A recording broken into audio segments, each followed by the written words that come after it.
Why stop at 10? Let's do 11, bro. What's good, KTRD? We got the initials jumping in here. All right. So the title of today's discussion is, boom, memory is not the past. Memory is a choice of now. All right. This one might be a little bit triggering, but that's good because in the triggering we find expansion. So we're going to talk about things like subconscious beliefs. We're going to talk about things like, you know what? I just feel like I'm in this loop. And this is actually inspired by a discussion I had with a client yesterday. Right? Discussion I had with a client yesterday. It was very, very fun discussion. But we will constantly try to find things in our past to justify why we don't have something. Right? We'll see things in reality. It won't look right. And we'll say, I must be doing something wrong or else this wouldn't show up. But that is the very thing that keeps us in this loop. So we're going to talk about this loop. We're going to talk about subconscious reprogramming. We're going to talk about when y'all say, I just feels like something is holding me back.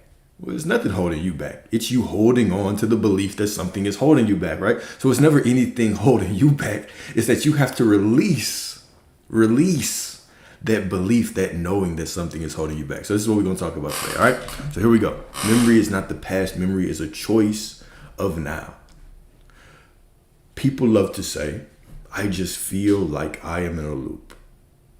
They whisper it as if some ancient trauma has chained itself to their ankle and is dragging them through life. But the truth is much cleaner and much more uncomfortable. Nothing from your past is holding on to you. You are the one holding on to the past, right? So we're going to use a lot of Course in Miracles quotes today. Okay, I think I got like 5 in them today, right? It's the most ever. All right. So you are the one holding on to your past. You are the one dragging yesterday's ghost in today's garden. And then you wonder why the flowers never bloom. The human condition, right? We are constantly just obsessed with the past, thinking that we are looking through this window when really we're just holding up a mirror, thinking that we're talking about something concrete, something that is unchangeable, something that I have to go through and fix to get to where I want. But the only moment is now. You are simply choosing an identity right now, and then you're pulling in a past thought simply to justify who you're deciding to be. It's always about who you are right now. So we're going to talk about the purpose of memory. We're going to talk about what most people use their memory for, right? Most people use their memory simply to cause themselves more suffering. Instead of using it to remember the truth of who you are, is that you are this infinite, divine, unlimited, eternal being. Okay? So here's the first quote from A Course in Miracles. Memory is a skill made up by you to take the place of what God gave you in creation. Let's really think about that. Okay? Memory is a skill made up by you to take the place of what God gave you in creation. What did God give you in creation? All that there is. Okay? All that there is. You are already all that there is. It dwells within you. It is you. It's all around you. But what memory is, it's the small mind, right? It is you simply trying to play God, right? Simply trying to play God. You're taking this small sliver of reality, this one of infinite possibilities, and you're saying, no, this is the truth. Because of this, I cannot have what I want. Or because of this, I can have what I want. Either way, memory of the past, either way, it is always going to be limited. Here's another thing I really want to push today, okay? No matter what you believe about yourself, okay, it will always be a limited identity of who you truly are. Because who you truly are is simply limitless. You simply are. You are the consciousness that contains everything. So whether you say I am prosperity, whether you say that I am love, whether you say that I am in lack, either one is true. But either one is just a fraction of what you really are. So this is really what the purpose of memory is. The purpose of memory is for you to remind yourself of your vastness, right? Of how eternal you are, of how you can have whatever you want. But oftentimes we'll use it just to cling to one thing that's happened in the past, when that's not the truth. It's just a memory. It's just a thought. Okay? So the mind wants to play creator of its own little world, but you're not trapped by one of infinite possibilities. Memory is not the past. Memory is not the past. Memory is a current choice to perceive a tiny sliver of infinite reality and treat that sliver as the whole. I know you hear that. Not the dog, but me. I know you hear that. All right. So A Course in Miracles puts it like this. Memory equals, what is memory? A perception of the past as if it were occurring now and we're still there to see. A perception of the past as if it were occurring now and we're still there to see. This is why we take our thought of the past and we bring it all the way into this present moment. We say, no, look, I can't get what I want because this happened. No, look, I can't have that because of this. No, Alex, look at all the things that have happened in my past. Clearly, this is proving that I am in a loop. Clearly, this is proving that I'm stuck. Clearly. But none of those things are holding on to you. It's you holding on to them. It's you standing right now in this moment, which is eternity. This moment is eternity. You're standing in eternity and you're pulling out one little thing and you're saying, nope. I don't want to look at eternity. I'd rather look at suffering. I'd rather look at pain. All right? So memory, let's break this down. Memory is nothing more than a perception of the past presented as if it were happening now, as if it still existed to be seen. It is the mind holding up an old photograph and insisting it is a window. You are not recalling what was. You're reactivating what you believed. You're simply choosing an identity and then picking one moment in time and saying, look, this is actually who I truly am. Memory is not the past. It is a present choice to view a fragment of infinity and treat it as the whole. The past is gone, but memory replays it with such conviction that you forget you are watching a rerun. You think you're experiencing truth, but you are experiencing a selected perspective, a tiny echo of a moment that no longer exists anywhere except in your awareness. That moment that you're constantly replaying and saying, this is why I'm stuck. This is why things aren't working out. This is why I can't have what I want. This is why I have to reprogram whatever. It's simply you experiencing one selected perspective, a tiny echo of a moment that no longer exists anywhere except in your awareness. It's a really powerful thing to come to the realization of. So this is why A Course in Miracles emphasizes that memory is only a partial perception, one possibility among infinite possibilities. It's not the past, right? It's never the past that is binding you, but your decision to keep using memory as a lens instead of a doorway.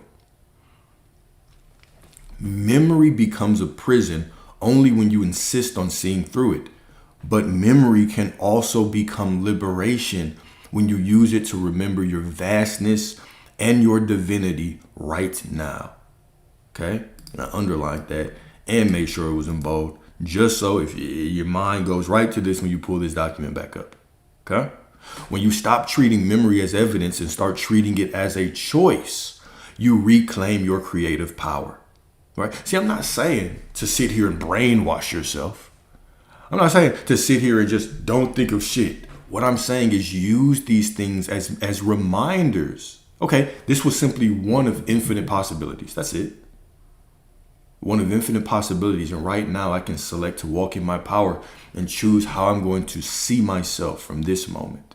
Okay, if this moment is all I have, if this moment is eternity, then why would I cling and hold on to something that I don't want to experience anymore? You don't want to be in a loop. So why are you selecting a reality where you are in a loop? Why are you selecting a perspective where you are in a loop? There's nothing in between you and God, in between you and Source, in between everything that you desire to be. You're already that which you desire to be. Okay? Anything that implies that you're not, simply an illusion to let go of. Simply an illusion to let go of, okay? So only the memory of it is, okay? So because nothing from the past is happening anymore, only the memory of it is. And you are the one choosing whether to press play, okay? So here we go. A Course in Miracles also teaches There is no link of memory to the past. And this is something that, took me a while to get my mind around. That's why I say it so carefully, right? There was a time where I believed that I had to go through the past to get to the future, which is what a lot of us believe indirectly. It's that there are certain things from our past, okay?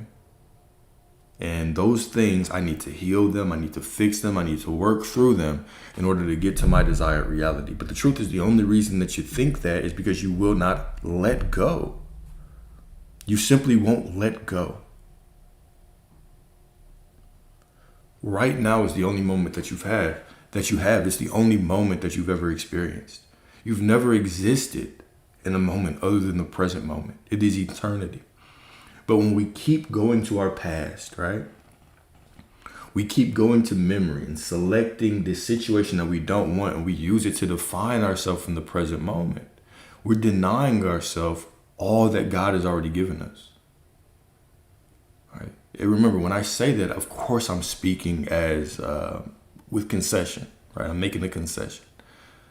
When I'm speaking at it, or I'm breaking it down to as a reduction, or in a way that is a reduction of what it truly is, because it's the only way that we can explain unity consciousness, right? Because the truth is, it is God, your awareness, giving it to yourself. But you have already been given the gift of eternity, the gift of every version of you already exists within you, ready for you to simply claim it, accept it as the truth of who you are. But when we're taking one sliver of infinity, and we keep pulling at it, and we say, we'll refuse to let it go. The only person that's denying us of what we want is us. Right? There's no God out there testing you. There's no devil out there bringing you down. There's no, astrology isn't holding you back. The therapist, because they said that you were avoidant, that makes no difference. The only thing holding you back is your belief that you have to go through something to be the person that you already are. And this is why, we have these discussions, right? And the main, or one of the main points, if it ain't the main point, one of the main points is to remind you that you are already that which you desire to be. Meaning, when we say things like, what do I have to do to get this person? What do I have to do to get this money? What do I have to do to step into prosperity? And the situation, or the answer is always just accept that you already are it. We're constantly placing this gap, right, between who we are now and who we desire to be. And even when we hear that you're already that which you desire to be, there's still this, no, it can't be that. Or, yeah, okay, I accept that, but what does that mean? It means I have to be more of myself. You know what I'm saying? It means I have to, relax more, or I have to try to be me more, or I have to find who I am more. But when you come into the awareness that you already are that which you desire to be, all you have to do is be. Is bring yourself back to that present moment and simply exist there. Reality will take care of itself because reality is God and God is you. And so reality unfolds from within you. Therefore, the only thing that you have to worry about and remind yourself of is the vastness, the divineness that you already possess. It truly is just being, just existing, with that knowing that you are already everything. And this is why even when you catch yourself saying, okay, well, I have to do this, or I have to feel this way, what it always helps to remind yourself, no, if I'm trying to make it conditional, right? If I'm trying to place conditions on the unconditional, that should be an alarm that goes off that says, okay, all right, if I'm trying to place conditions on the unconditional, that means I'm trying to buy into the illusion right now. I'm trying to create separation when there is none. We will say things like, the body is just, it's unholy and you have to tame it and do all of these things. No, it's your belief. It's your belief that anything could take you from God, which is leading you down this path of thinking that there's some kind of cleansing to do. Right? I've been on that path. did all kinds of things, the fasting, and I still do those things because I enjoy the benefits, because I enjoy how they make me feel. Right? But when I was doing all those things, the semen retention, all of the meditation, all of the fasting, all of this, all of that, simply to try to become somebody that was in more alignment, simply to try to get close to a God that had never left, I was constantly affirming that I am not it.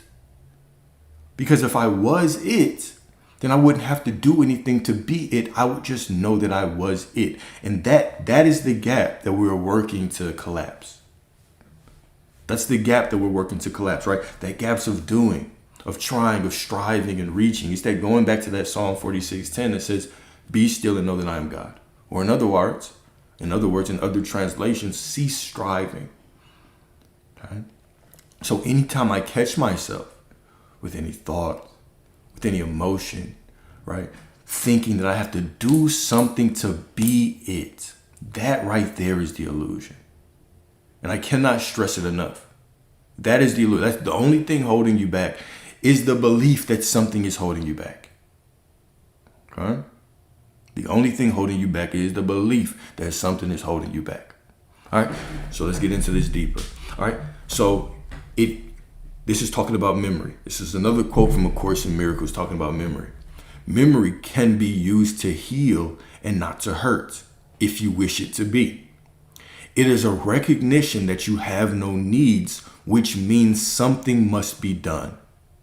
You hear that? Let me say that one more time, okay? So your memory, right? It can be used to heal and not to hurt if you wish it to be. Meaning, memory is a skill. It's something that you can cultivate. Instead of reminding yourself or using memory to pull up the things that you don't want, you can actually begin to use memory to heal. Not to hurt, not to sit in the past, not to believe that you're stuck, but to heal. Not just yourself, but others. Not just yourself, but others. Right? Even Jesus said, there will be ones that come after me that will do greater works than me. And y'all have seen it. You've seen people come up here, healing people in their family, right? Healing themselves, coming into abundance, all of those things, right? So memory can be used to heal and not to hurt if you wish it be. And of course you do. Of course, that's what you desire. Okay. And then the second part about memory, okay, is a recognition that you have no needs, which means something must be done, not by you, but by that greater mind, right? Meaning, well, it is you. Okay. I'm speaking in concessions again. Right? Because there's only God. There is no me. There's only God. All right. But now we have this illusion of separation, which allows us to have this beautiful human experience, which allows me to feel the touch of a woman. You know what I'm saying? To hear the engine of a car, right? All of that is built on the illusion of separation. I experience myself through the illusion of separation. This is a beautiful thing. Okay. But what is the recognition that you have no needs? What is the recognition that you have no needs? The recognition that you have no needs is the recognition that right now you are already that which you desire to be. You're already eternal. You're vast. You are God.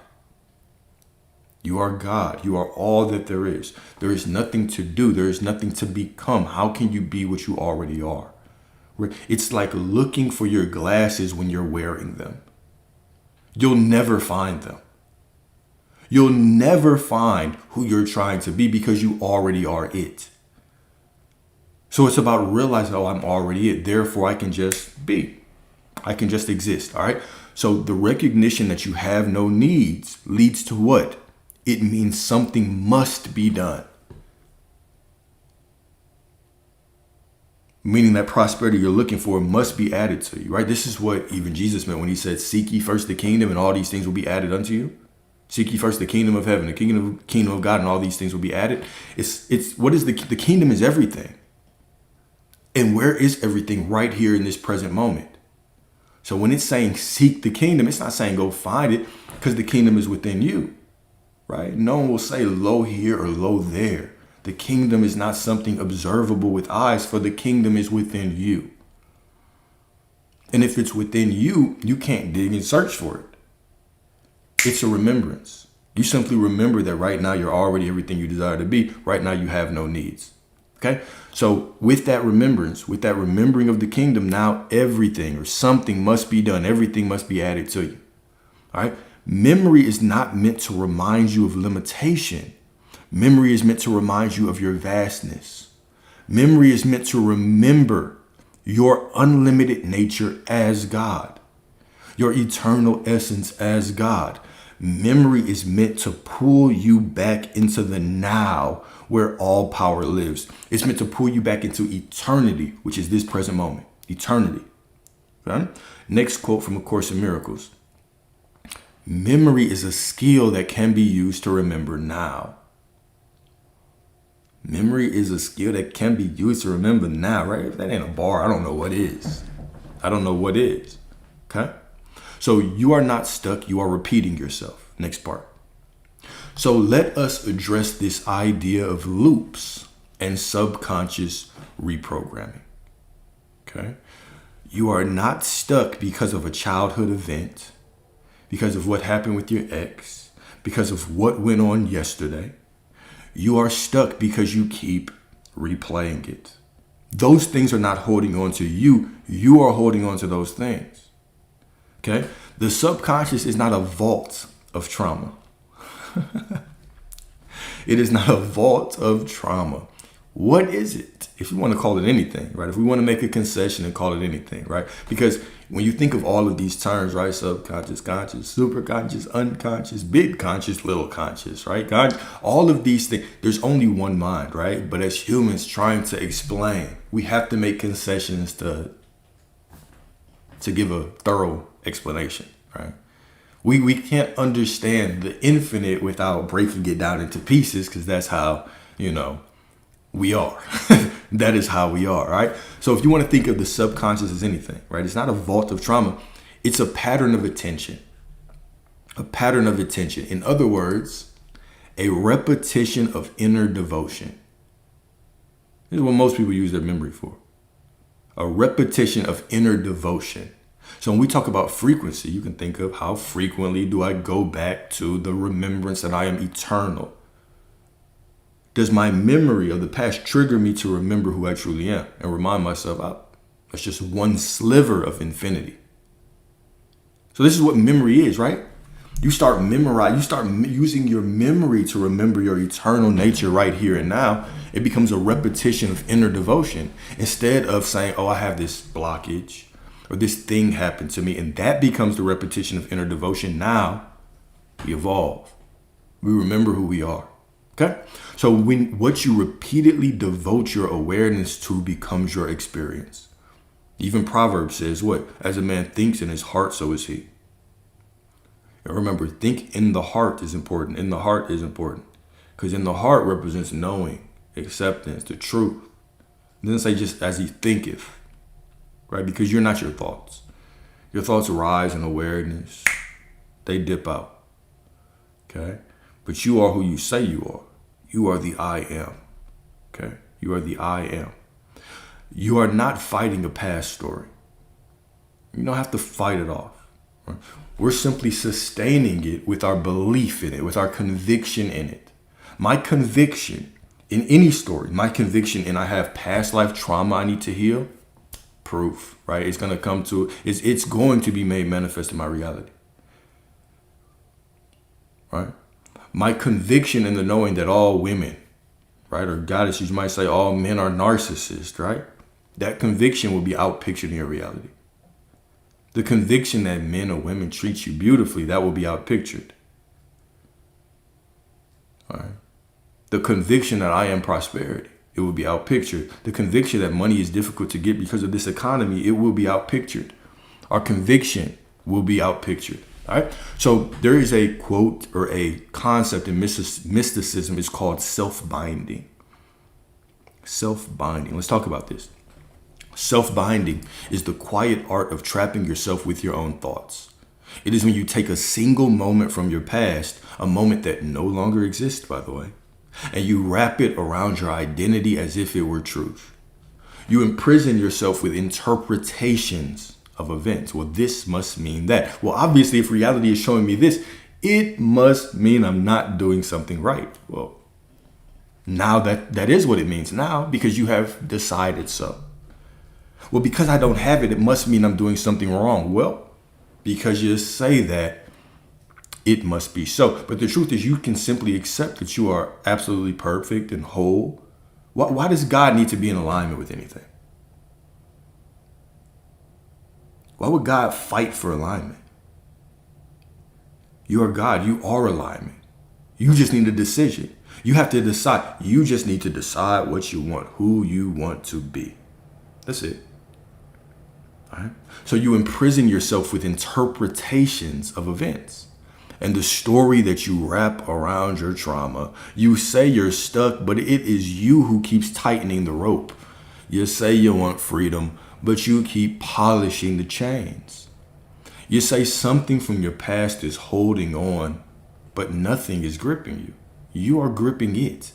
You're tying the knot and then begging God to loosen it. Tying the knot and then begging God to loosen it. Self-binding ends the moment you stop worshiping your own wounds. The moment you stop reciting the same emotional script. The moment you realize you are the jailer and the freed one. You are the jailer and the freed one. You are the trapped and the liberator. You are all roles in reality, right? So we'll constantly say that, but then we don't really take it deep. We'll be like, oh yeah, of course, yeah, my beliefs create reality.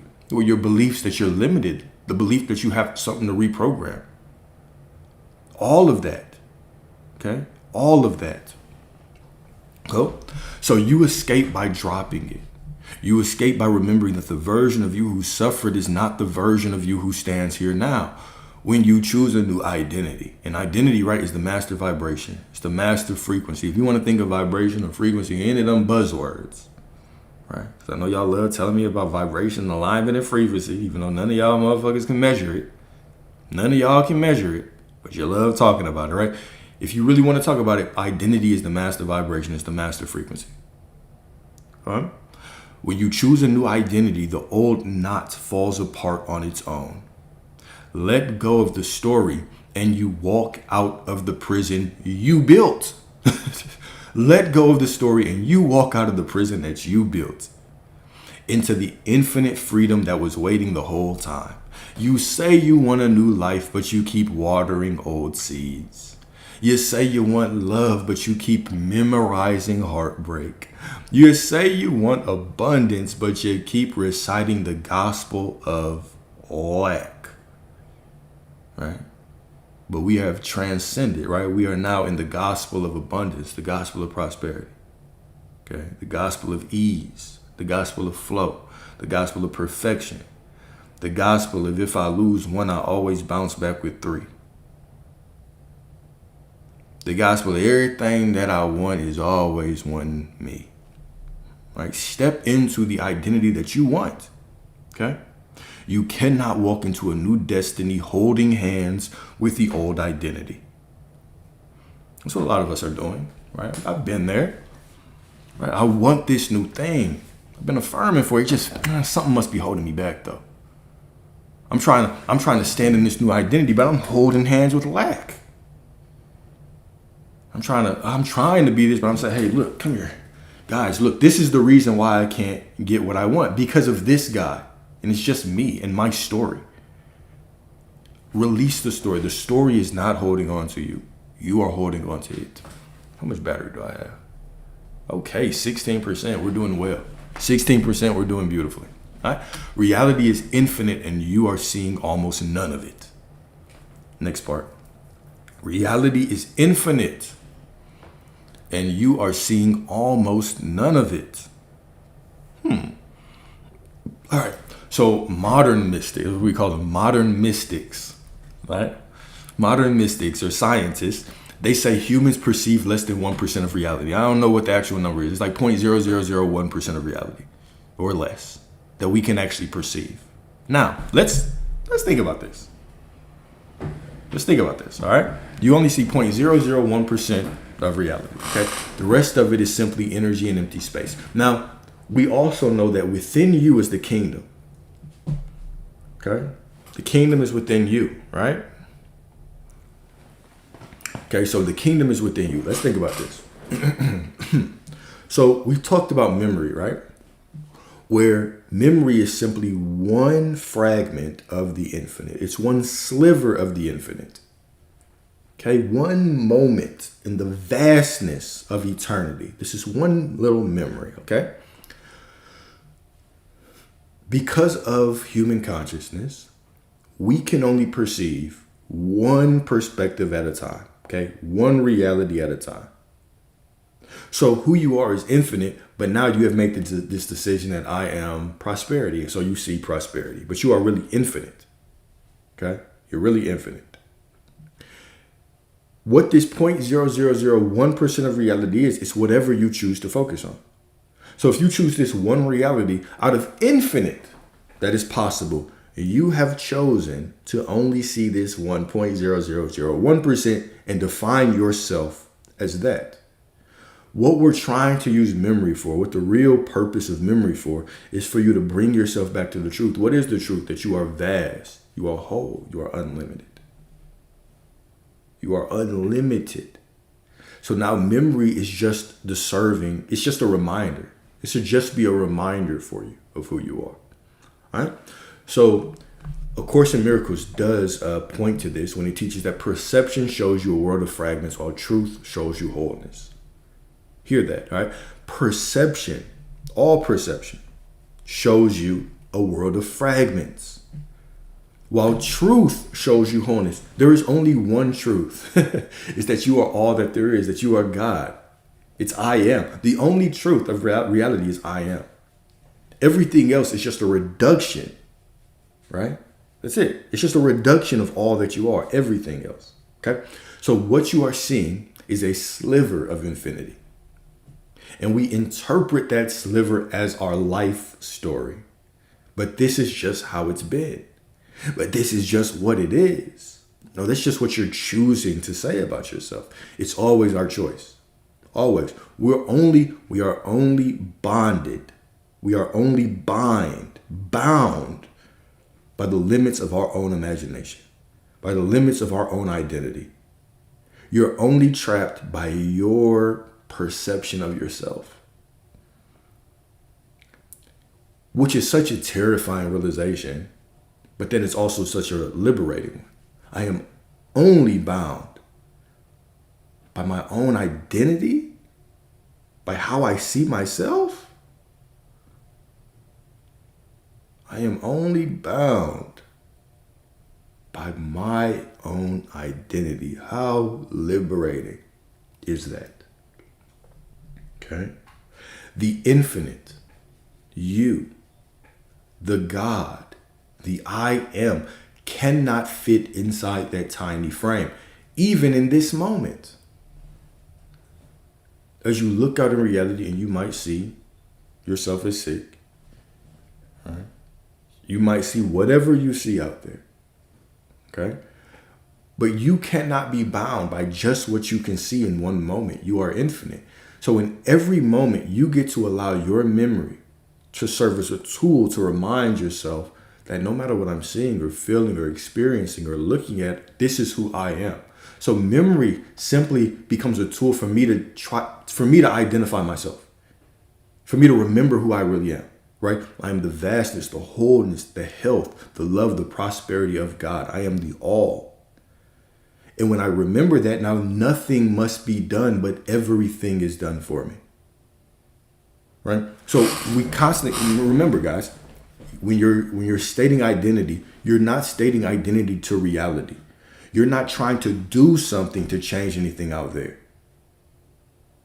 because that would imply that you're not who you desire to be, that you're not it. You're simply stating identity. And because reality is an extension of you, now all of a sudden reality simply matches you. You stay in your identity. God, reality, just is what it is. It'll take care of itself.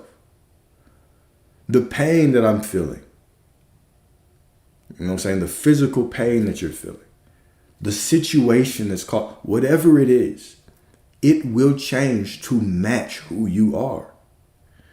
But you have to give it permission to change by deciding who you are. When you stop identifying with the external reality, right?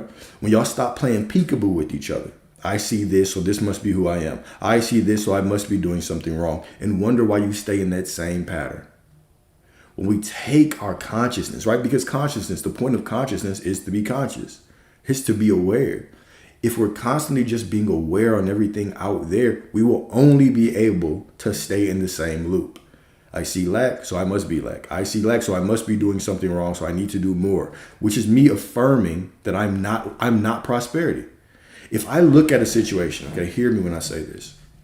If I look at a situation, let's say the situation looks like whatever, okay? It's bills piling up, whatever situation is going on out there. I look at it and I say, because of this, I must be doing something wrong.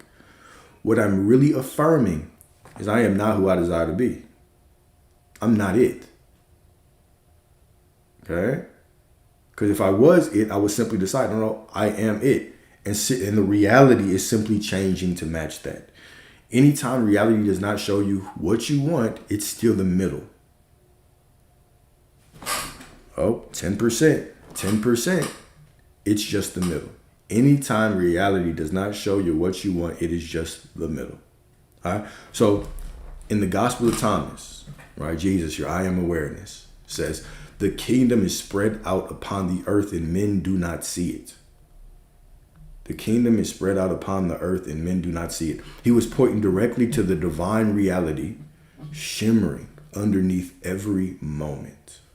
The kingdom is not hidden. Okay, God's not hiding. It is just overlooked. The kingdom is the very presence of God expressed as your awareness and being right now.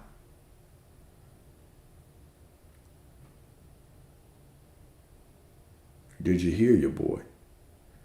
The kingdom is the very presence of God expressed as your awareness and being now. So if that's the case, why would I use my awareness and being to replay things I don't want? To worship things I don't want? To show devotion to a memory that I no longer want to experience? Perception, right? Perception, clouded by fear and memory, keeps your eyes on appearances instead of essence. You see forms, but you do not see the life animating them. You see situations, but not the infinite power beneath them. You see problems, but not the presence of God that precedes them. So this is why mystics, right? What do they say? They say enlightenment is not about gaining something new. It's the removal of what blocks your vision. Me constantly telling the story that it's not working out, that I must be in this loop, I must be doing something wrong, that I need to affirm more, that I need to become more, that I need to meditate more, fast more, pray more, tithe more, do more, try more. All of this is the illusion that is blocking our vision to the truth that right now you sit in the middle of the miracle. Right now you are already that which you desire to be. When the mind loosens its grip on past stories and future fantasies, the kingdom becomes obvious. You begin to notice the sacred in the ordinary, the divine in the mundane, the infinite woven through the infinite. The kingdom, right, was always here, spread across every inch of your life. But you could not see it until you stopped looking through the lens of limitation.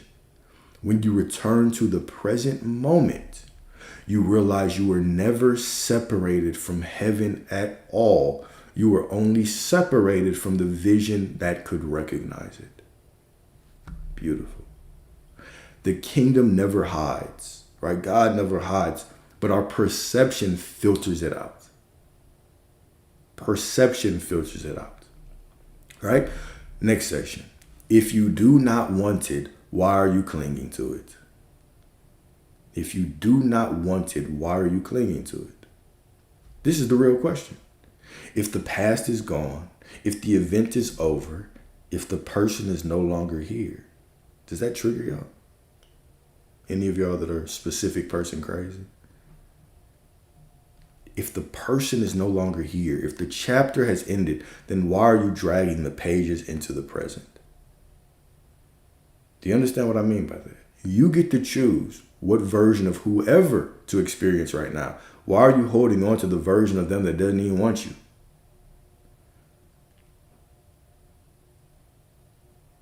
Instead of choosing the version of them that does. Why? That's always a beautiful question, right? And I ask some of y'all, even, in the beginning of our, whether it's a one-on-one consult or whatever, just to kind of gauge your understanding, to see where we have to go. The question is always, why do you want someone who doesn't want you? The question is not meant to say that you can't have anybody. You can, of course, have whoever you want. You can choose whoever you want, right? But it's always, do you believe that there's only one version of this person? Or do you understand that you can choose whatever version, right? You don't even want the version of them that is out there right now. You don't even want that version. If they show up just the way that they were still, oh God, not them again. Why don't you give yourself permission to experience the one that you actually want? Why don't you give yourself permission to experience the version of them that you want?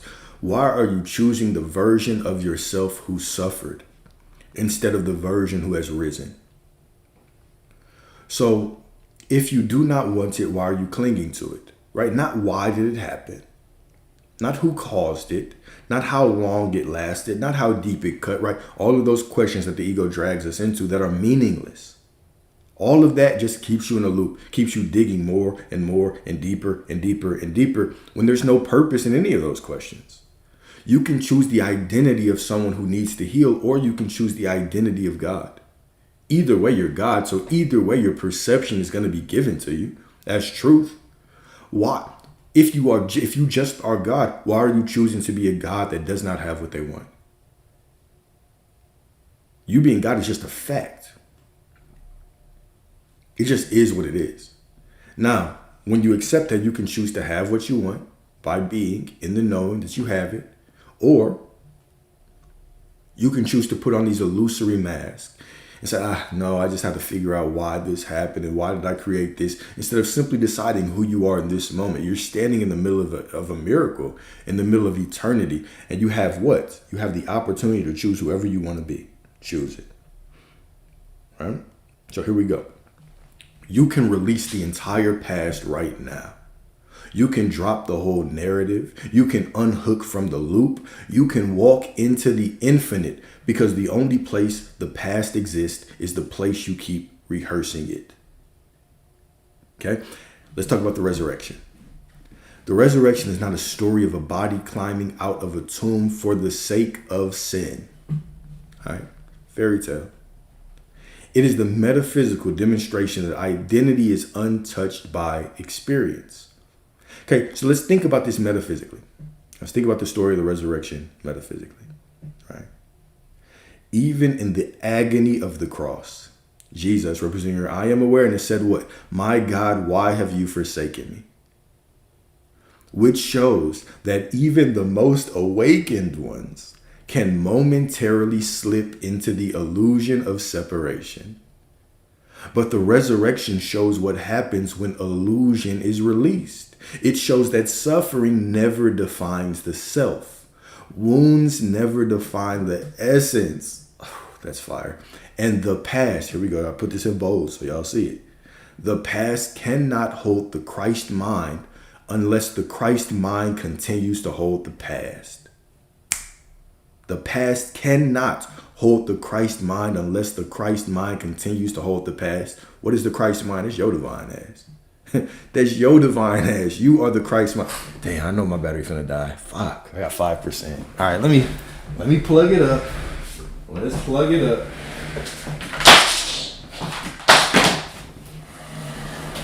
We might be going for a while today.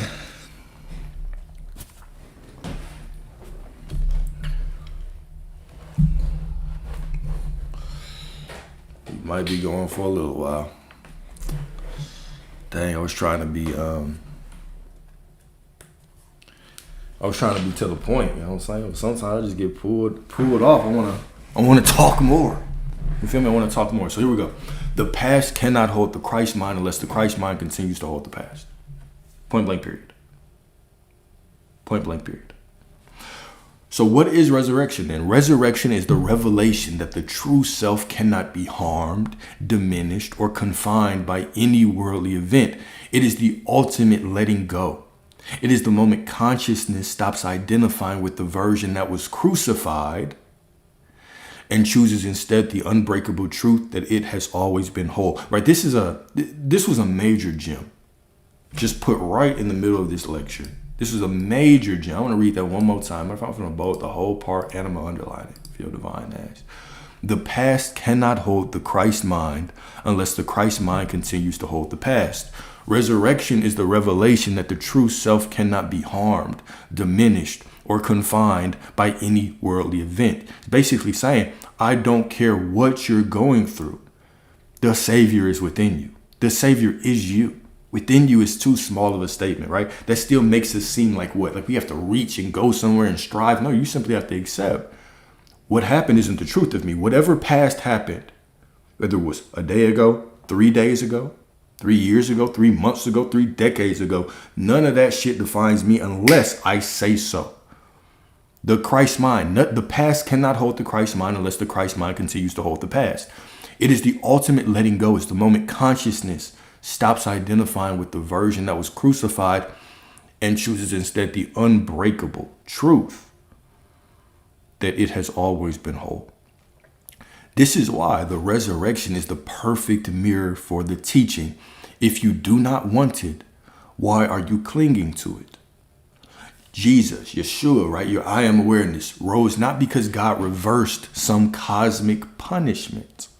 Why did he? Well, what was the resurrection about? Because he remembered his nature beyond the suffering. He stopped rehearsing the pain of the cross and stepped into the identity that the cross could never touch. That is the invitation for you in every moment. It's to step out of the identity of the one that is broken, of the one that's in a loop, of the one that has to reprogram something, of the one that has to do more, strive more, fast more, retain more, go celibate more, do whatever, and realize that you've always just been it. When you stop dragging the pages of your old chapters into your present, you resurrect. When you drop the story of who suffered and choose the self who knows itself as whole, you rise. Resurrection, okay, was never, like when we talk about this in a metaphysical sense, remember, okay, there is no death in the kingdom. So this resurrection isn't talking about death in the literal sense that we tend to think of as humans. Okay, it's not talking about this in the literal sense. We're always talking metaphysically. There is no death. So we're talking about the death of old identities, the death and rebirth, right? It's very similar to the phoenix story. What is the phoenix? It's this beautiful bird. It builds a nest, sets it on fire, dives in it, kills itself, and is reborn majestically. This is the death and rebirth that you go through every time you struggle, every time you suffer. When you go through a breakup, there's a version of you that thought you were going to be with that person forever that has to die, that you have to kill it. And now you are resurrected. That job you had to leave, there was a version of you that wanted to be there longer, or thought you would be there longer, or could have been there longer. And that version of you's got to go. It's got to go so we can grow. This is the mystic, right? The spiritual, right? The awakened soul does not fear death because they have died 1,000 times. You have died 1,000 times. You have constantly confronted yourself. You have constantly overcome things. Constantly. The story of Jesus' resurrection is the story of you. It's saying nothing that is presented to you can kill you. Don't let anything take your light. Remember who you are in this moment. Remember who you are in this divine moment with your divine nature. This is what this story is telling you. It's pushing you. I don't care what you're going through. Stop telling the story of suffering. You're no longer crucified by that situation. Resurrect. This is what it's saying. Okay? So resurrection was never, right, reserved for one man. It is the metaphysical blueprint for every consciousness that chooses truth over memory, identity over the past illusory story, and chooses, this is the most important one, chooses now over the past. It is the reminder that whenever you stop clinging to the crucified version of yourself, you walk out of your own tomb. I mean, my goodness. My goodness. If that's not beautiful, your boy don't know what is. If that shit ain't beautiful, your boy don't know what is, okay? So next part, nothing is chasing you. You are recreating it, right? So this whole discussion, if you haven't noticed, has been about accountability. Yikes. I know. Scary. Accountability. I get it. It can be scary, right? Some of you might have been allergic to accountability for the last 20, 30, 40, 50 years, right? But today we're confronting ourselves. The only thing, the past is not holding on to you. It is you holding on to it. The subconscious reprogramming you think you need to do, it's made up. It's an illusion. That's just you standing right now in this present moment, deciding that there's something in the way of you and God. But Alex, reprogramming is real. I need it. Well, if you decide that, then that's what you're going to experience, right? It doesn't matter what I say. It's what you, that's the whole point of this discussion. It doesn't matter what I sit up here and tell you.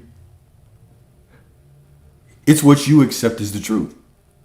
I'm just pushing you towards your power. That's it. But you can choose to dilute that power. You can keep a middleman in that power if you want. Please go ahead. You can put your subconscious mind. You can say, because the situation looks like this, I must be like that. You can let that bullshit story keep you from what you want, all you want. All I'm saying is, when are you going to get to the point where you actually love yourself? When are you going to begin treating yourself like you care about yourself?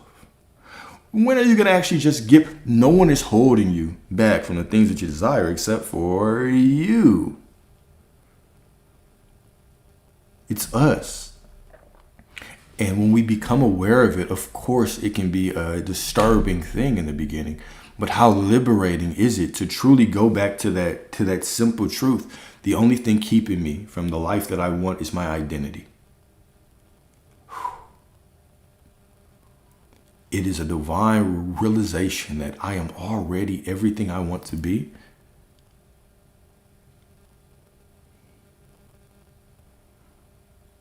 Already everything that I want to be. So I should expect to be overwhelmed by love. I should expect to be overwhelmed by money. Overwhelmed by miracles.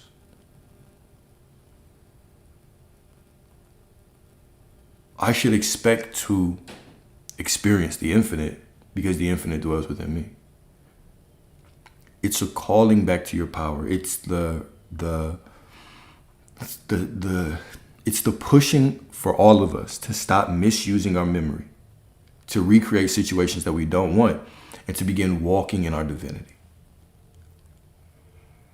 Instead of feeling overwhelmed by the past and what we don't want, what if you actually started to choose to be overwhelmed by the amount of money and love flowing into your life?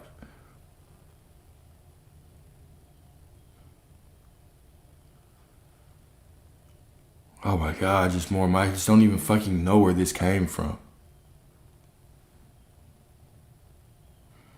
I had the exact experience this morning. And I caught myself midway like, what the fuck, Alex? That's fucking fire. What more? Like, man, bro, dang, where is this coming from? I got to track these expenses. Ooh, what a beautiful problem. And this can be your reality. It already is your reality. Right? It's simply expecting, same thing. It's accepting the truth of who you are, that you are already it. But I mean, the story, though, it just feels like this. But it's not. But it's not your abundance. And this is why I'm telling you these things, not in a way to push you towards them, but to remind you of the absolute fact of your existence. The absolute fact that your existence is already prosperity. There's nothing for you to try to become.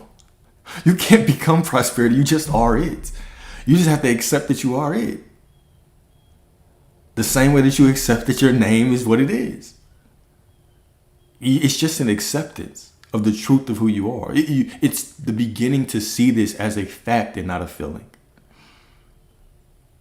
It's a fact, not a feeling. It's not that I'm trying to create it with my thoughts and words. And no, I'm not trying to create anything. I just know that I'm already it. Therefore, what is there to do except to be? You feel me? I know you do. All right, so use memory correctly. Remember your godhood. Memory was never meant to replay pain. Memory was meant to restore truth. Remember that you are unlimited. This is what your memory is supposed to push you towards, right? Remember that you are unlimited. Remember that you are eternal. Remember that you are the I am. Remember that God is the only identity you actually have. Let me bold that one. That's a bad one right there. Oh, shoot. No, don't do that. Okay. God is the only identity you actually have. Everything else is an illusion. God is the only identity that you actually have. Everything else is made up. Even I am prosperity, it's just a sliver of all that you are as God. It's just a sliver, which is absolutely beautiful, okay? Remember that nothing can add to you and nothing can take from you, right? Nothing can make you more God. Nothing can make you less God. I know, it's beautiful. Nothing can make you more God. Nothing can make you less God. When memory is used correctly, it becomes vision. Vision of what is real. Vision of the present. Vision of your divine nature. Vision of the infinite possibilities around you, waiting for you to choose one and walk into it. Okay? So here's another one. All right, here's another quote from Ishvara, some mystic Ishvara. The past is a shadow that vanishes the moment you turn toward the light.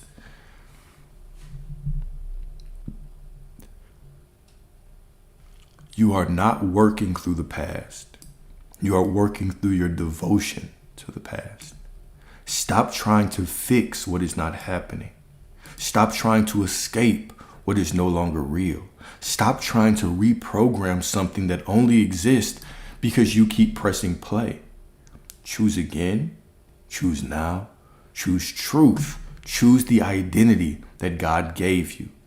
Choose the infinite that is your birthright. Right? We'll often just let the mind run with memory and let the mind try to create this small, confined, predictable world based on what we have experienced. But you are so much more than that. So much more than that. Okay? So I got 3 reflection questions, and then I got a letter to you. Okay. First reflection question. What versions of myself am I still carrying that no longer exist? And what identity would I step into if I stopped rehearsing those old stories today?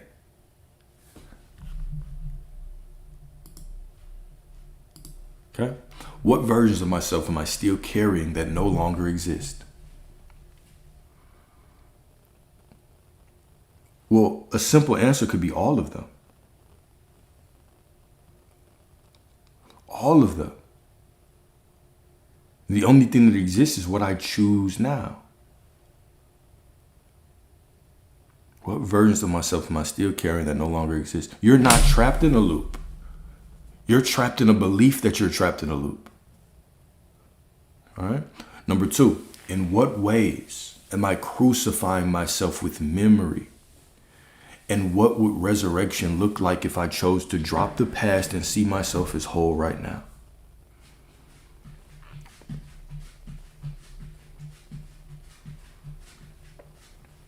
In what ways am I crucifying myself with memory? And what would resurrection look like if I chose to drop the past and see myself as whole right now? Everything would change. Everything would change. Okay? And number 3, if nothing from my past is holding on to me, what am I afraid will happen if I finally stop holding on to it? Because nothing from your past is holding on to you. It's just us holding on to it. Okay? So I got a letter for y'all, right? Love letter for y'all. letter to myself, but also always, hear it like it's you speaking to you. Okay? Here we go. Beloved, I am writing to you from a place you have always belonged, even when you forgot it existed.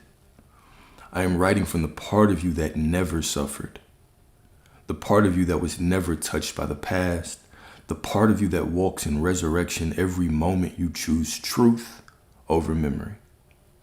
I know how long you've carried the weight of stories that no longer live anywhere except in your own devotion to them.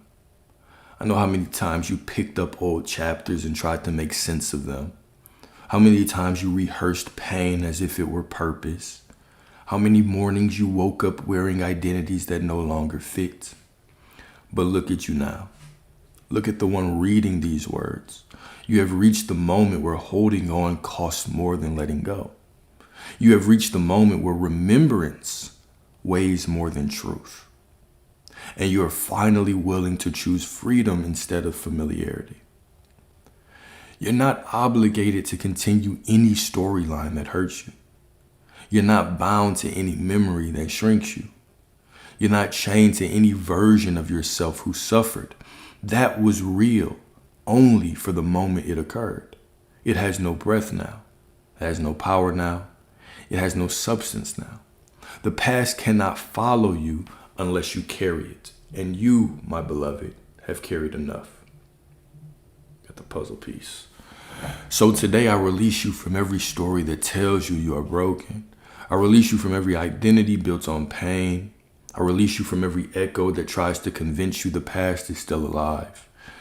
You are not a rerun of old events, nor a memory looping itself into form. You're simply the witnessing presence behind it all. You are the I am that rises even after crucifixion moments. You are the resurrection choosing itself again and again. I know it feels strange to put the old self down. I know it feels unfamiliar to stop clinging to what hurts you. But trust me, the infinite is waiting where the story ends. The moment you stop referring to who you were, you step into the one you have always been. The one who walked out of the tomb of memory. The one who is whole even when the mind tries to recall suffering. The one who understands deeply and quietly that nothing has ever been lost in God. So breathe and choose again. Walk into your life as the risen one, not the wounded one. Walk as the self who has outgrown every shadow and walk as the truth that no past can deny. Okay, I am with you, I am you, and I rise with you now. Right? I am that I am, no matter what. Right? No matter what. Remember, the only thing keeping you chained to the past is your belief that you are chained to the past. It's your acceptance of the story that you are chained to the past, but you are not. But you are absolutely not. Okay? You are everything that you desire to be right now. Okay? Remember who you are. Remember who you are. Cool. So, we'll do like 12 minutes of questions. And I'm going to jump off of here at 10. Get ready for the market to do what it does. We got a Trump speech today. We got FOMC. So, or meeting minutes at least. So should be a good, interesting day. Then I gotta go see my uncle too. Phoenix Rising, I appreciate you. Appreciate you, Shelly. Oh, he's cool. Every day is getting better. He's perfect, he's healthy, he's healed. I appreciate y'all. Thank you. Right.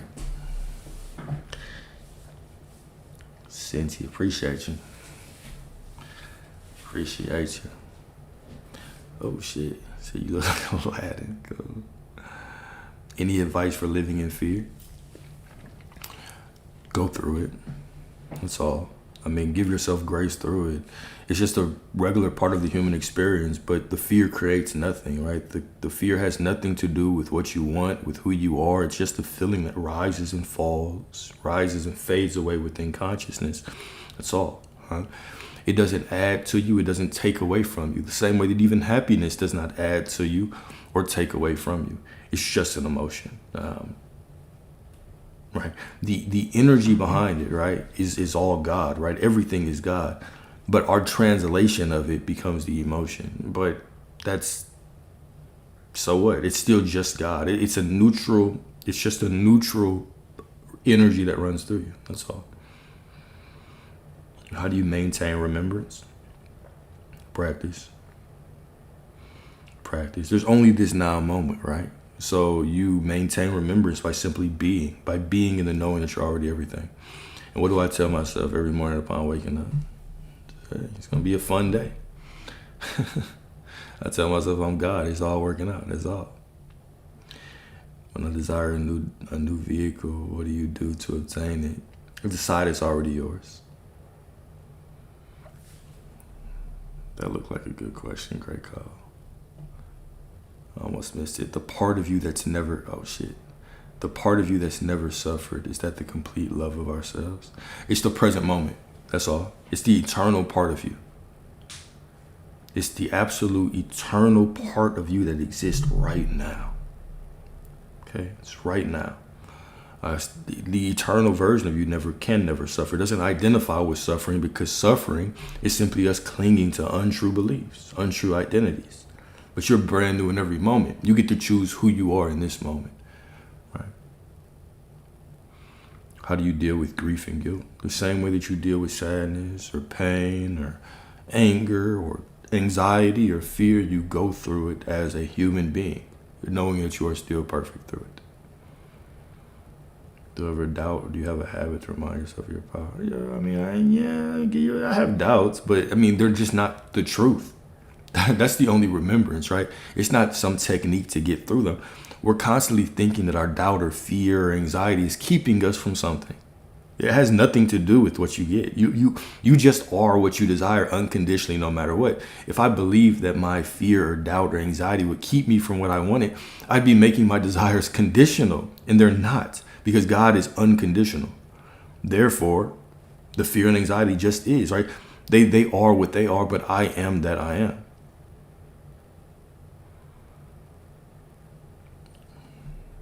Absolutely, Donna.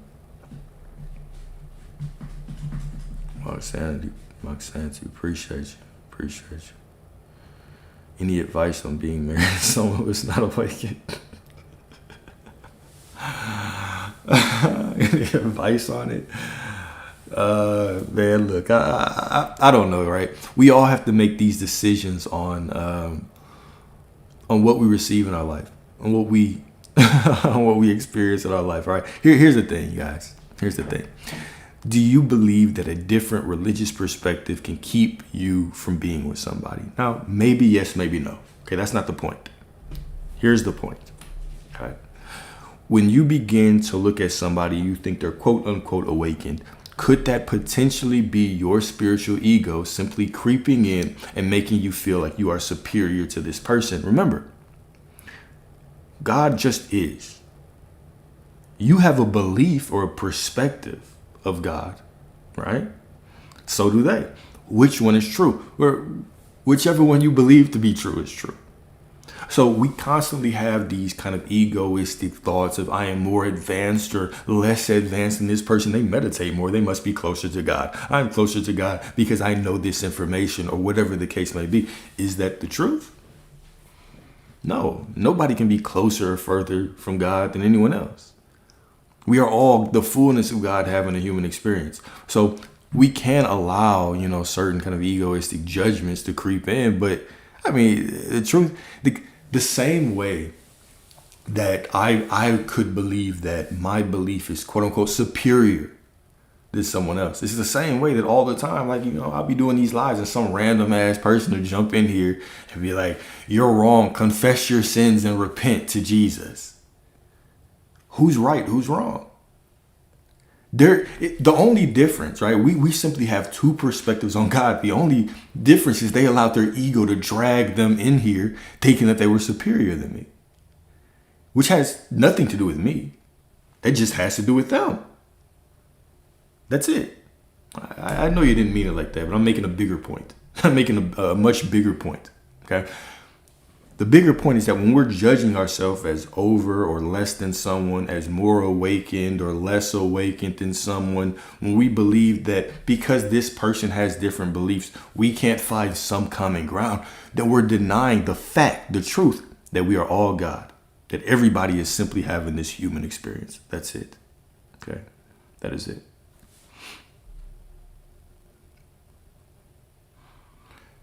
Yeah. So basically, yeah. So you have to believe, exactly. You have to believe your anxieties and fears don't keep, well, I mean, you don't have to believe that. You just have to stop arguing with the truth. The truth is that they don't. The truth is that nothing keeps you from what you want because you're already it. Well, you just have to stop arguing with that truth. It's not even about believing it at that point. It's about not arguing with the truth of reality. The truth. Like, just go to the truth. Accept the truth. You are that which you desire to be. So now don't add extra steps. Like me saying I have to believe that my fears and doubts don't. That's just an extra step. Of course they don't, because I'm already the person I desire to be. If you already had $1 million, okay, if you already had that person, would your fear and doubt and anxiety matter? Fuck no. It would just be a feeling that you work through like a human being. That's it.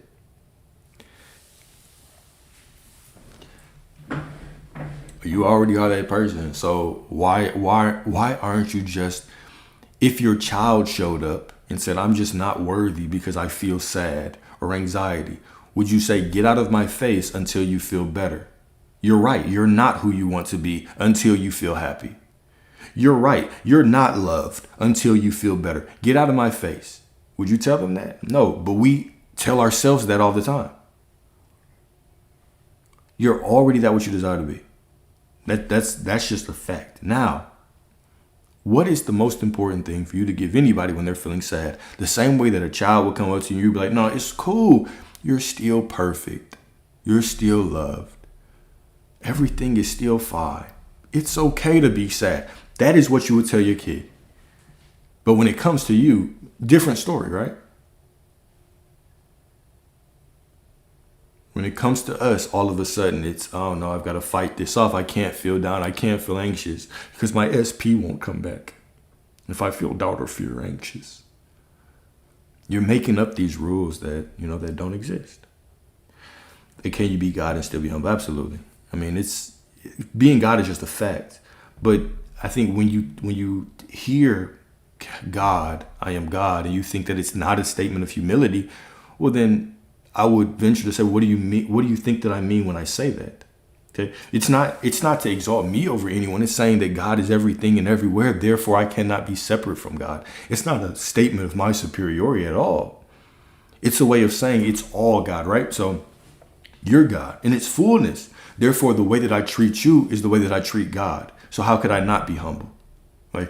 That means the words that I speak, my bad. The words that I speak are an expression of God, so I must be humble. Right?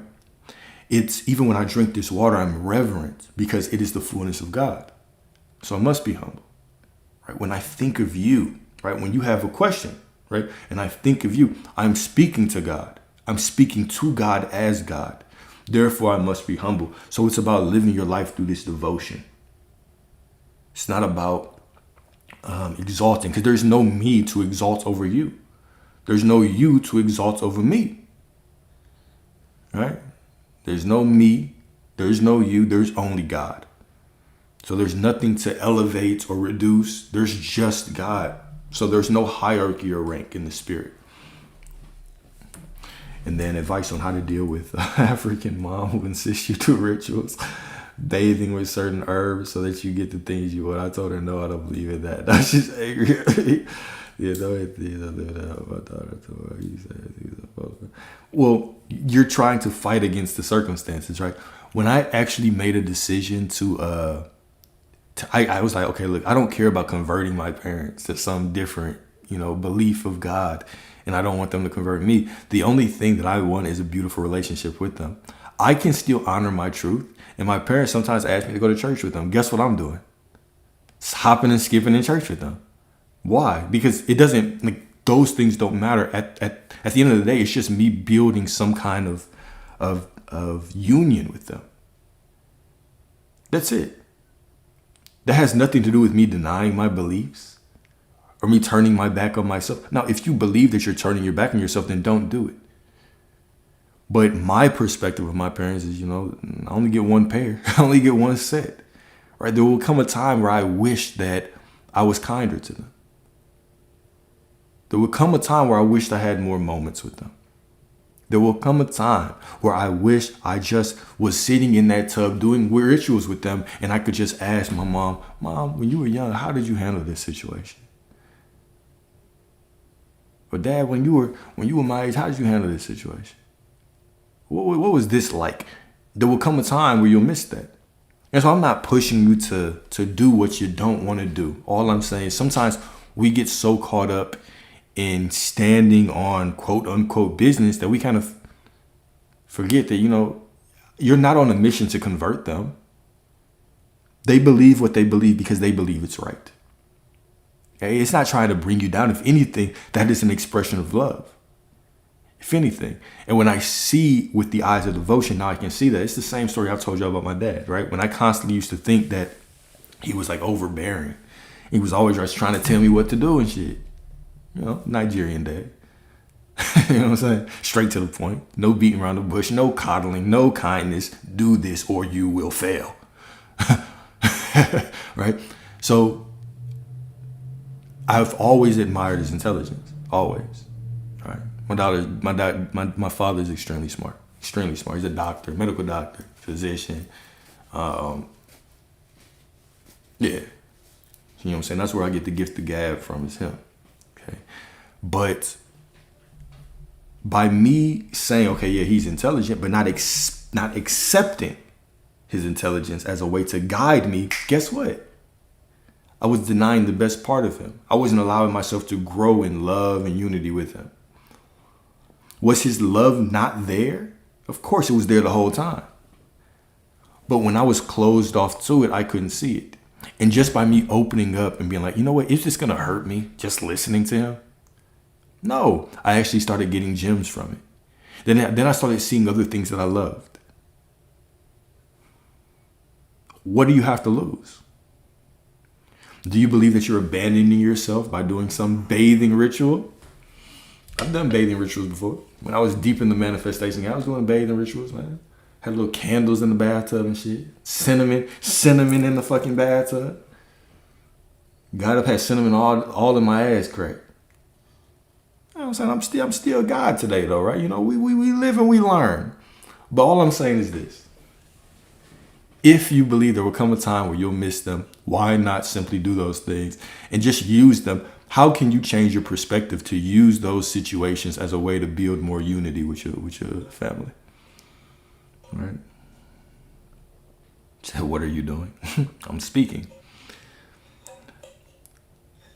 Spiritual bath. Yeah, the cinnamon bath was a wild. It was a crazy point in my life. It was a crazy point in my life. I didn't know left, right, up, down. I was trying to figure it all out. And then would I say that being is simply announcing who you are, and every time you catch yourself seeing things on it, and exactly. And then it's, instead of me trying to become something, okay, I announce who I am, but now I simply flow through whatever I was doing before. Whether it's just focusing on a workout, focusing on writing, focusing on, this live stream, focusing on whatever is in front of you, you just get back to doing that, focusing on the love. You already have it. You're already that which you desire to be. Therefore, I don't have to try to hold a vibration or hold a mood or hold a feeling or hold a thought. I simply go back to whatever I was doing and flow through that. That's being, right? It's simply existing. It's simply existing.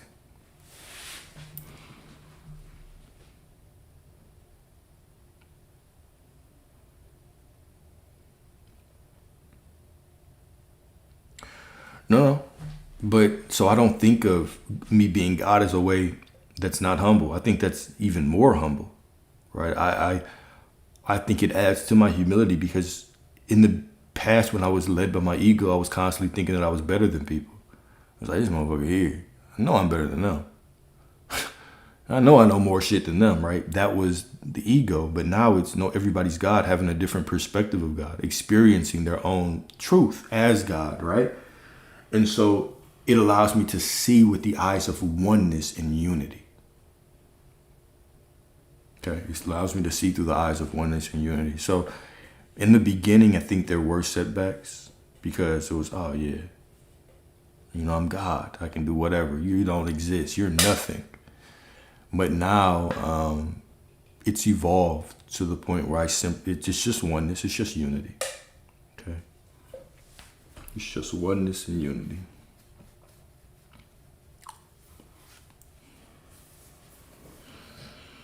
What was I trying to manifest? I don't even remember. We don't live in the past anymore. Where did I get this information? Pain and experience. The school of life. Guys showing up, the school of life. You know what I'm saying? All those things.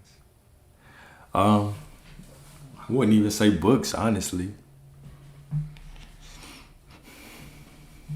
Just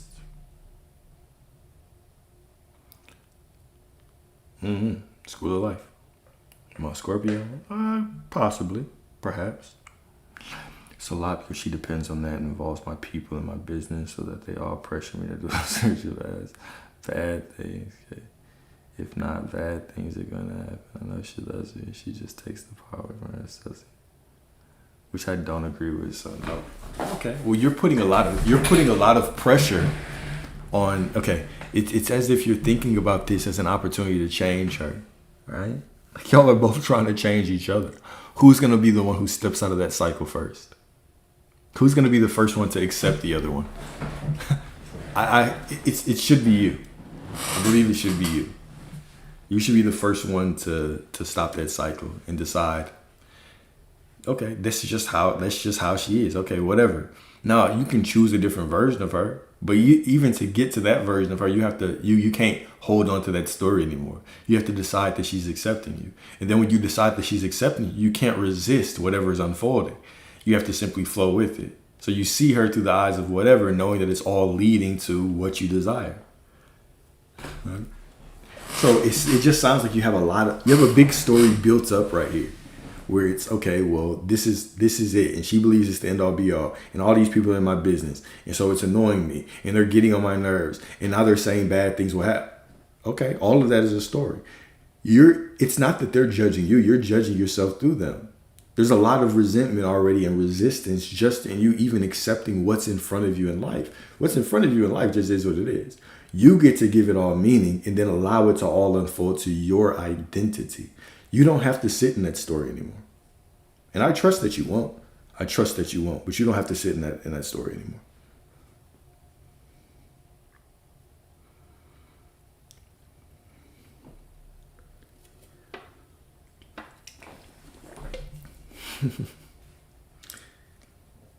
Man, guys, and why I say that is why I giggled when I said that. I had a little giggle attack. It's because I've been there.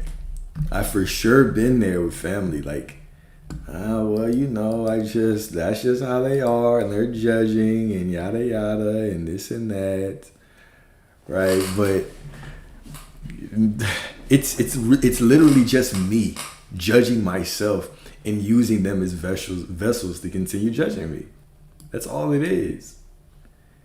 I'm not being judged by anybody but myself. In fact, I had that conversation with my story today.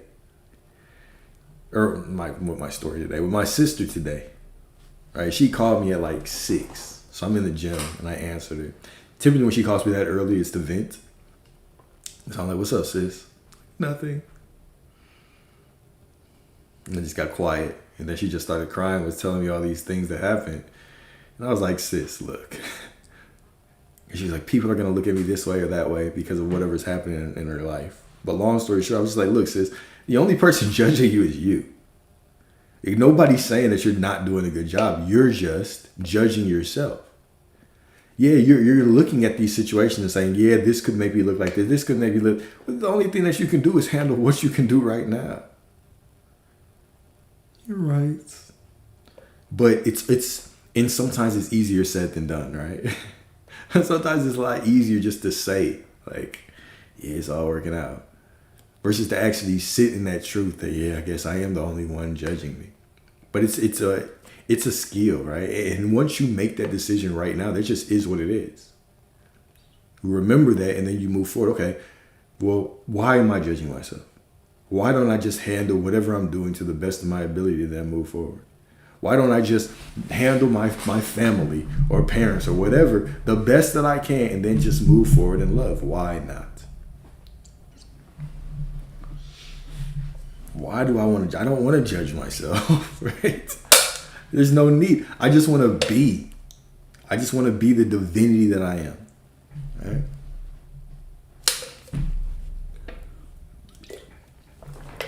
Yeah, Course in Miracles is absolutely a beautiful book. Dang, you missed this. You would have liked this discussion then. Well, you can always catch it on YouTube if you desire. But basically, this whole discussion was only Course in Miracles. So you would have liked this one. No, I'm actually ending it. This whole discussion was A Course in Miracles. Appreciate you, Addie. Appreciate you, Addie.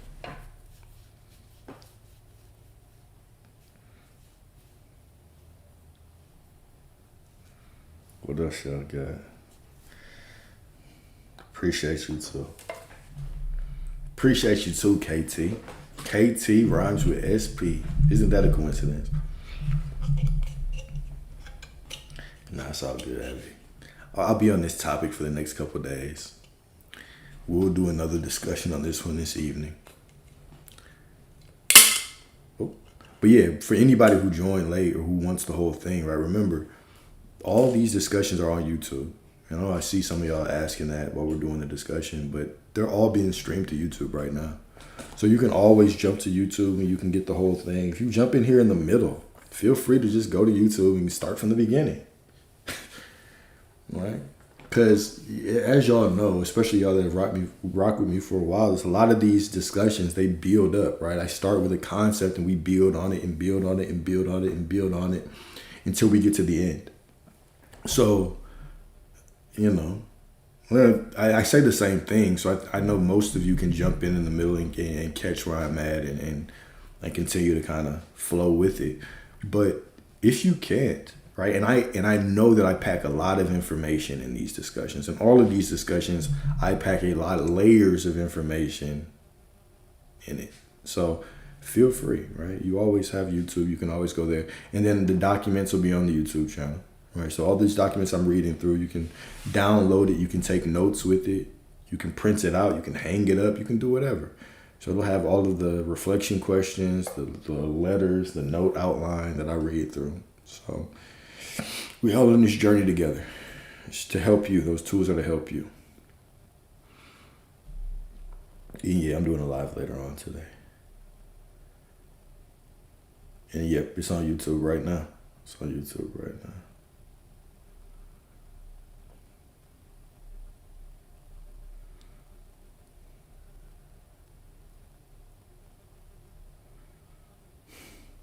I appreciate you too, Louise. Miss Dawn.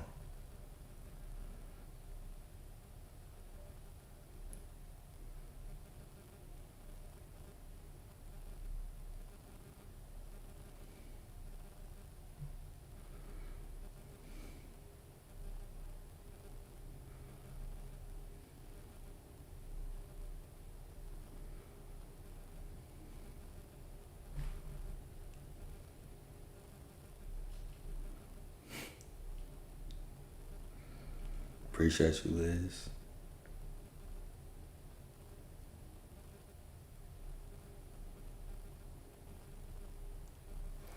Oh, the money tree? Yeah, the money tree. Yeah. The money tree is it's money. It's real prosperity. It's real abundant. You feel me?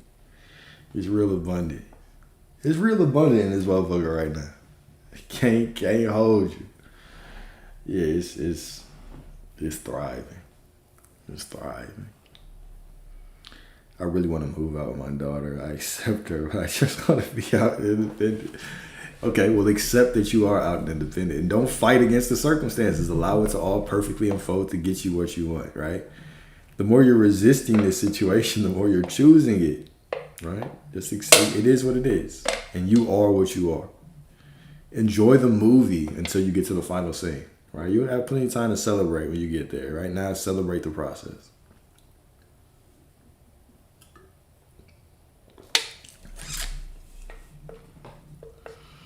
I love you more, Shelly. Appreciate you.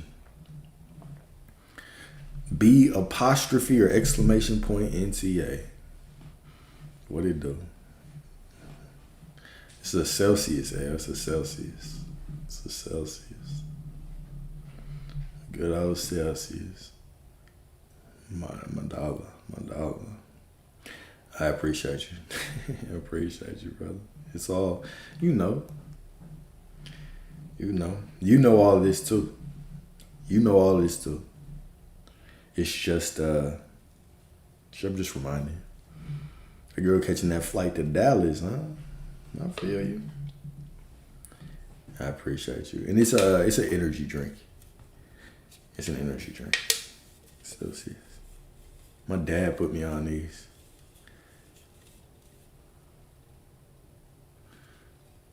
My dad put me on these. Yeah, that's your invite. Let's turn up in Dallas, man. But yeah. Yes, Kara. They are the best. They make you shake. Damn, how much of this shit you drinking? How much are you drinking to shake, man? Neon Cellies. What's that? Oh, is that... You call it Celsius Celly? My bad. Yeah, I like coffee too. I like coffee too. Alex offers free sessions so you make your finds.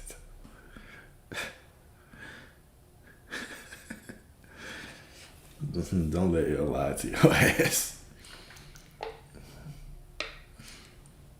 If y'all... No, but I am in Dallas, so you know what I'm saying? If anybody ever wants to meet up. We ain't doing a free session, though. If you ask me any questions about the SP, I'm definitely finna leave. All right, it's enough. All right, y'all. I'll talk to you later. Peace.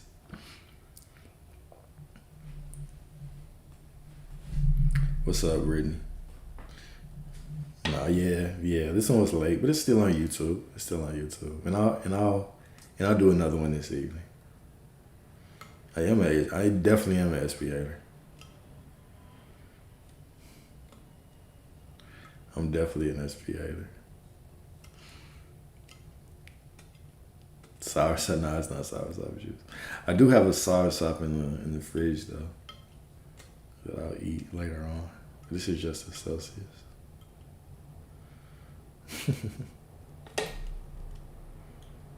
What is an SE? I don't know. Appreciate your RD.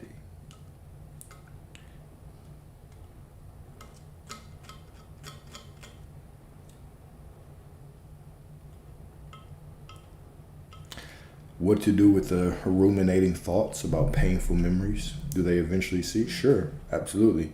But it doesn't matter if they do or not, right? It's about you using those things as an ability to remind yourself right now of who you truly are, of who you want to be, right? You don't have to identify with them. The thoughts are just thoughts. But you get to decide, or you get to determine who you are.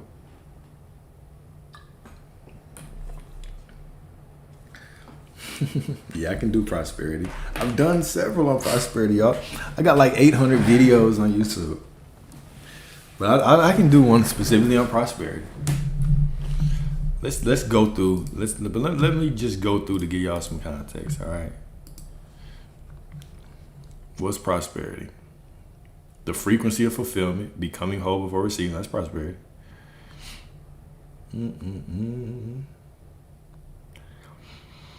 Ooh, these really all are. It's all the same. Manifesting without effort, grace and lives, wanting to being.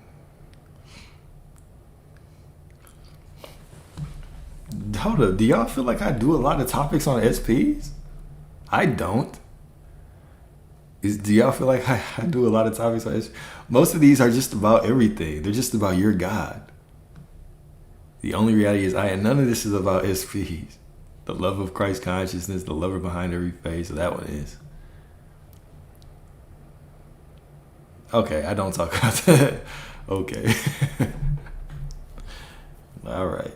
Okay, you're right. I'm going to put an SP ban, like an SP filter in the chat.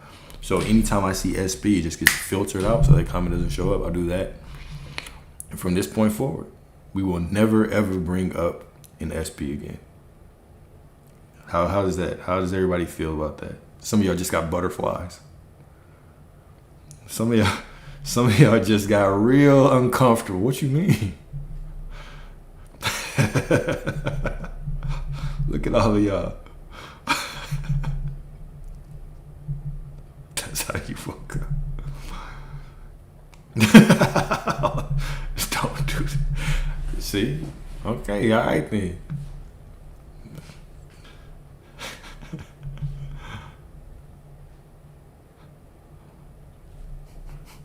Y'all are funny.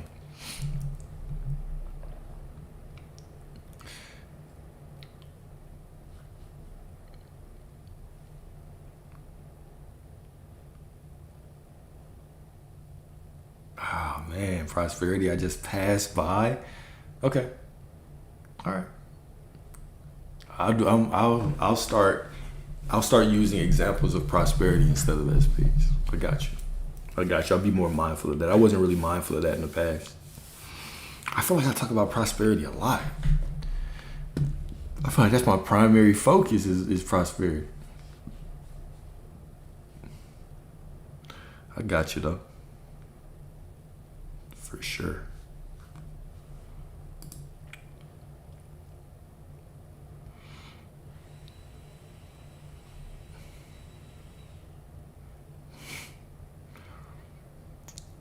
An old dusty SP resurfaced from 20 years ago. That's just how magnetic you are. I appreciate you. He's doing real well. Uncle's doing real well. He's doing real well. It's just so, because yesterday he was doing, so I don't know if any of y'all know kind of what happens when you have kind of that stroke, right? But basically, you lose motor function, right? So muscles just die, right? And so you got to relearn how to walk and talk and all these things. So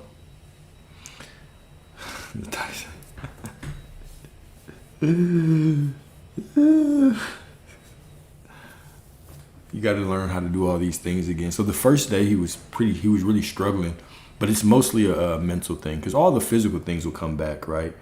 But also, I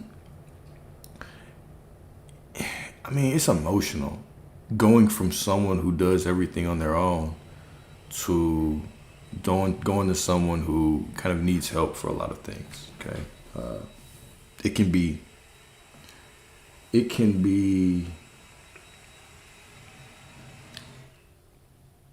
mentally tough. So it's not that I felt bad that he was in the situation per se, because I know he'll be fine and I choose to see him as perfect, right? It's just part of his story. But it was, I hope, mentally, right? It was just talking to him about the mental stuff. Like, hey, look, everything's gonna be all right. That was the primary focus. Okay, you stay positive, right? Just, and by positive, I don't mean happy. I mean stay in the knowing that everything's gonna be all right, right? Yeah.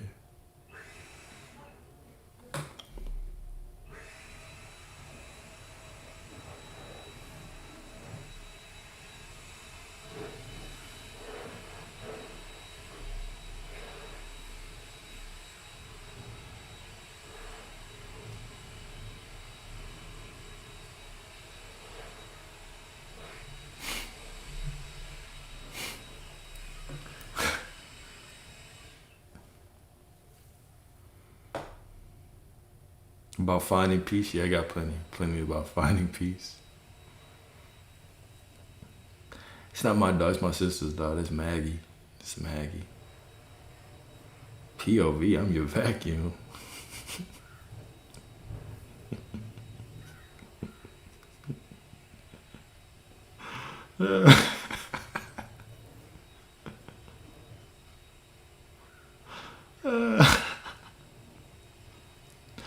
Housekeeping of summer care. How both of those answers wrong? Why do I don't have her? I don't have Maggie. I don't have, and that's somebody blowing leaves outside, man. See, I see why some of y'all in here still want your SP to come back, jumping to all them fucking conclusions like that. Must be somebody vacuuming. It must be a woman in there getting ready. It's literally outside, y'all.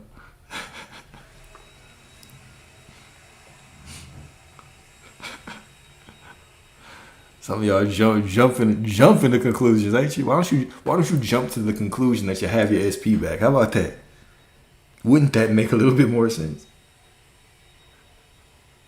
Every conclusion you jump to is just wrong.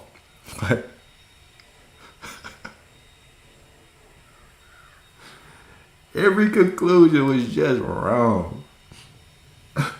You try to cast the net again.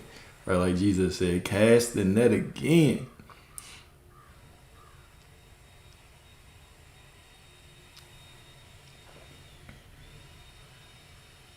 You ain't gonna be able to stay. You're already out of the flames. What makes you think that you're still in them? What makes you think that right now you aren't everything that you desire to be? What makes you think that illusion? Why are you buying into the illusion that you could ever be anything less than divine and whole and perfect and complete? Prosperity. Absolute abundance, absolute prosperity.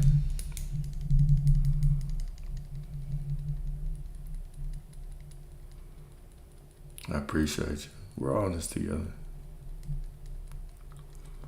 I appreciate y'all. Thank you, Sky. Thank you, Sky. All right, y'all got about 3 minutes. Let's see what the market's doing. Oh, I closed it.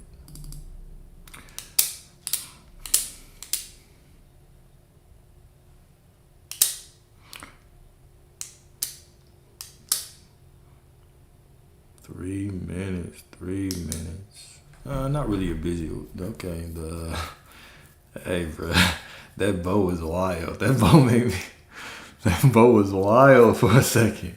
I said, God damn, who was that? Damn, you a fine ass woman. I was like, who was that? Oh, that's me. My bad, y'all. That bow was wild. You want to start learning about trading? Where do you start? YouTube. Go to YouTube. Thanks for the hat and for the mustache. Thank you. I appreciate y'all. You can go on to YouTube. I'm not the one to ask where to start. Everybody's journey is different. You have to figure it out for you. It's more so a mind game, a mental game than a strategy game anyway. So I don't care really what kind of strategy you come up with in the market. It's about your mindset. It will definitely expose if you have a lack of prosperity mindset pretty quickly. Do I tell myself I'm the best trader? No, not really. I don't tell myself. I just know that I'm prosperity. I have no desire or care to be the best trader. I don't. I kind of used to fall into that, but I don't even know what that means. Best win rate, like what makes the most.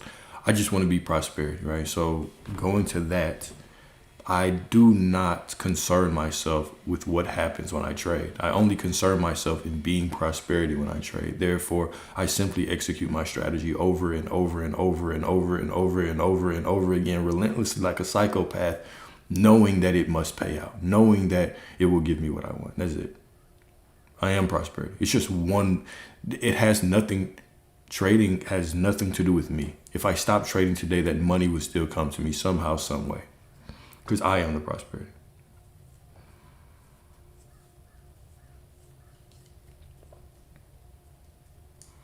Thank you. Thank you. Thank you. Thank you. All right, y'all. 10:30. Got to jump off. I got to look at this market.